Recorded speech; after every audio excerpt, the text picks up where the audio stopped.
Pernah tak anda berhenti sekejap dan fikir, kenapa ya kita ni cepat sangat label sesuatu tu cantik atau hodoh? Dalam kupasan kali ni, kita akan bongkar satu idea yang percayalah mungkin akan ubah terus cara anda pandang dunia sekeliling anda. Mesti pernah kan? Alah, kita semua sama. Macam dah jadi satu tabiat semula jadi, kita nampak je terus kita hukum.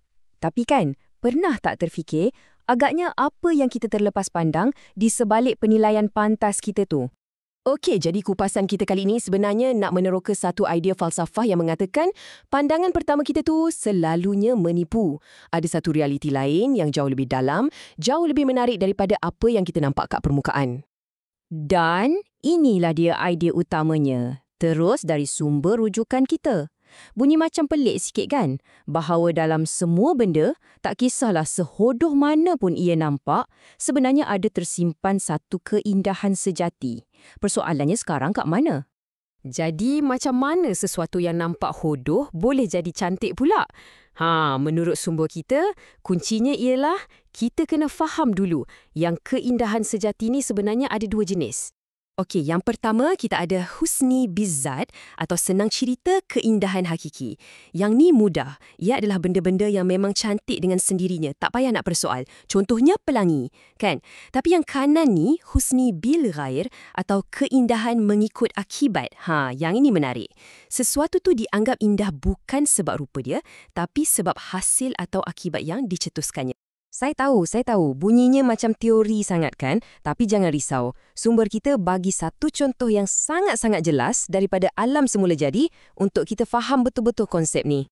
Jom, kita bayangkan sama-sama. Satu petang musim bunga, langit dah gelap, angin tiup kencang dan tiba-tiba hujan turun mencurah-curah. Satu suasana yang agak kelam kabut kan? Jadi, apa yang mata kita nampak masa tu? Hujan ribut, tanah jadi becak, berlumpur, pokok-pokok bergoyang, semuanya nampak serabut, huru-hara. Jujurlah, bukan satu pemandangan yang kita akan rakam dan letak kat Instagram kan? Nampak hodoh. Tapi, di sinilah kuncinya.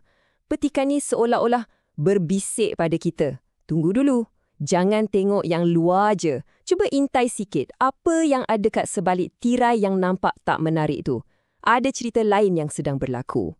Dan inilah dia hasilnya. Rupa-rupanya, di sebalik ribut dan lumpur yang hodoh tadi, satu proses ajaib sedang berlaku.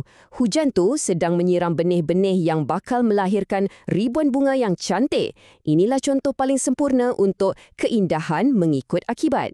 Ya, prosesnya nampak comot, tapi hasilnya sungguh indah. Okey, ini membawa kita kepada satu soalan penting. Kalau keindahan tersembunyi ni ada di mana-mana, kenapa selalunya kita buta, kita tak nampak? Apa masalahnya? Jawapannya agak mengejutkan. Puncanya bukan kat luar sana. Puncanya ada dalam diri kita sendiri. Rupanya ada dua sifat dalam diri kita ni yang bertindak macam penghadang mata, yang buat kita tak nampak gambaran penuh. Penghadang pertama, zahir peres. Ini adalah sikap kita yang terlalu taksub dengan luaran. Kita hanya nilai kulit buku. Nampak cantik, kita suka. Nampak buruk, kita terus tolak. Kita tak pernah terfikir nak buka dan baca ceritanya. Jadi, kita terlepas keseluruhan plot yang hebat hanya sebab kulitnya tak menarik. Dan penghadang kedua pula ialah hot gum atau senang kata, pentingkan diri sendiri. Dengan sikap ni, kita hanya fikir, apa kesan benda ni pada aku? Ingat tak contoh hujan tadi? Kita marah sebab hujan tu menyusahkan kita, basahkan kasut kita. Tapi kita lupa, yang hujan sama yang kita benci itulah yang sedang memberi kehidupan kepada jutaan tumbuhan lain. Kita hanya nampak masalah kita. Baiklah, sekarang kita dah faham konsepnya. Kita dah tahu apa penghalangnya. Jadi, soalan paling penting, macam mana kita nak mula amalkan cara pandang yang baru ni dalam hidup kita seharian? Sebenarnya, ia boleh diringkaskan kepada satu latihan minda dua langkah yang mudah. Pertama, bila anda berdepan dengan sesuatu yang nampak hodoh atau tak best, paksa diri anda untuk lihat lebih jauh. Dan kedua, tanya soalan mudah ni pada diri sendiri. Agaknya, apa hasil cantik yang sedang disiapkan oleh proses yang tak selesa ni? Dan inilah rumusan yang paling mendalam. Keindahan sejati itu bukan sentiasa tentang apa yang ada depan mata sekarang. Kadang-kadang, ia adalah satu janji tentang apa yang bakal mekar. Macam ribut yang bawa bunga, mungkin cabaran yang kita hadapi hari ini sebenarnya sedang menyiram benih untuk kejayaan kita pada masa depan. Jadi, sebagai penutup, saya nak tinggalkan anda dengan satu cabaran kecil. Hari ini, cuba cari satu je perkara yang anda rasa hodoh atau menyusahkan. Mungkin masa anda terperangkap dalam traffic jam atau bila berdepan dengan tugasan kerja yang rumit.